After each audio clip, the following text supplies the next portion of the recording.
আসসালামু আলাইকুম এভরিওয়ান, সবাই কেমন আছেন? চলে আসলাম আজকে আমি একটা নতুন ব্লগ নিয়ে।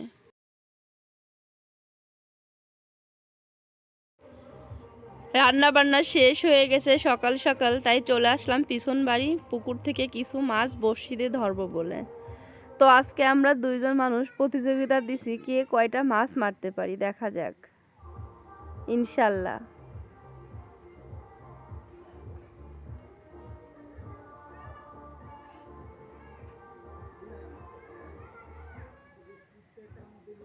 অনেক সময় ধরে মাছ মারা হয়েছে, বেশ কিছু দেশি পুঁটি মাছ পাইছি ও সরপুঁটি পাইছি। যেই ফোন হাতে নিছে আর মাছ পাচ্ছিলাম না, তারপর আমি একটা পেয়ে গেছি ইনশাল্লাহ। আলহামদুলিল্লাহ মাছ পাইছি অনেকগুলাই, সবগুলা মাছ নিয়ে আমি বাইরে চলে আসলাম।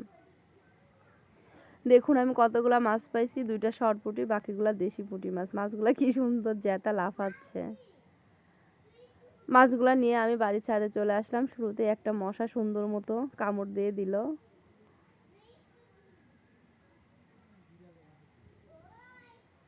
ফার্স্টে আমি সরপুঁটি মাছটা কেটে নিচ্ছি।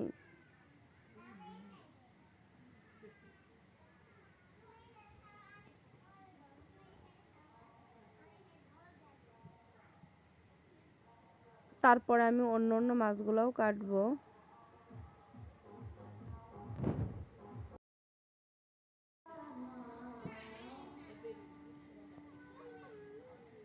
সরপুঁটি কাটা শেষ হয়ে গেছে, এখন আমি দেশি পুঁটিগুলা কেটে নিব। ছাইগুলা দেখুন কত সুন্দর সাদা, কারণ আমি পাতা দিয়ে জাল দিছি। ছাইগুলো একদম সাদা হয়েছে। এই ছাইগুলাতে মাছ কাটতে অনেক ভালো হয়। ঢাকায় মাছ কাটার জন্য কত কষ্ট করছি ছাইয়ের জন্য। মাছ কাটা শেষ হয়ে গেছে, মাছগুলো ধুয়ে নিলাম। এখন আমি একটু হলুদের গুঁড়া, মরিচের গুঁড়া, লবণ দিয়ে মাছগুলো মাখিয়ে নিব। মাছগুলো কিছু সময় মাখিয়ে রাখবো, তারপরে তাওয়াতে তেল দিয়ে দিব।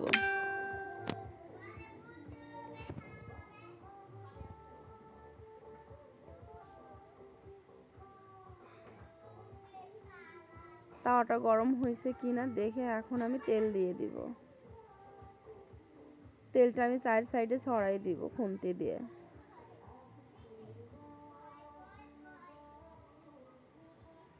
তারপরে এখন আমি পুঁটি মাছ দিয়ে দিব।